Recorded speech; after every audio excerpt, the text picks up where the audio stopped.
তোমরা হয়তো এই মন্দিরটা সকলেই চেনো। আর হ্যাঁ, সেদিন আমরা বিকেলে পৌঁছে গেছিলাম এই মন্দিরে। আমি, সঙ্গীতা আর পচাই তিনজনে মিলে গিয়েছিলাম ঘুরতে। আর হ্যাঁ, বেসিক্যালি আমরা ওখানে গিয়েছিলাম ভিডিও বানাতে। হয়তো তোমরা জিজ্ঞাসা করবে সঙ্গীতাকে। সঙ্গীতা হলো আমার একদমই ছোটবেলাকার বন্ধু। আর হ্যাঁ, সেই রকম বন্ধু জানো তো, সেই ছোটবেলা থেকে ও আমার কাছে ওর মনের কথা সব খুলে বলতে পারে, আর আমি আমার মনের কথাগুলো ওকে সব খুলে বলতে পারি। এই টাইপের বন্ধু। আর আমরা যখনই একসাথে থাকি খুবই মজা করি। আর হ্যাঁ, তোমরা হয়তো এই কথাটা শুনে হাসবে যে আমাদের দুজনের মধ্যে বন্ধুত্ব হলো ভাই ভাই বন্ধুত্ব। হয় না যে তুই আমার ভাই আমিও তোর ভাই, সুখ দুঃখ একসাথে সব সময় দুজনের পাশে থাকা।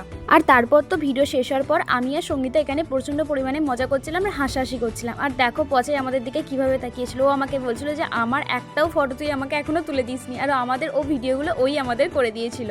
তারপর তো যেহেতু বাবাই আমাদের সাথে যেতে পারেনি, যেহেতু ওর কাজ ছিল, সঙ্গীতা আমাদের সাথে গিয়েছিল, তাই ওকে ওর বাড়িতে দিয়ে আসতে গেছিলাম। তার জন্য আমাদের ঘরে চা আরো অনেক কিছু খেতে দিয়েছিল। আর হ্যাঁ, ততক্ষণের জন্য টাটা। দেখা হবে তোমাদের সাথে আরো একটি নতুন ব্লগ নিয়ে।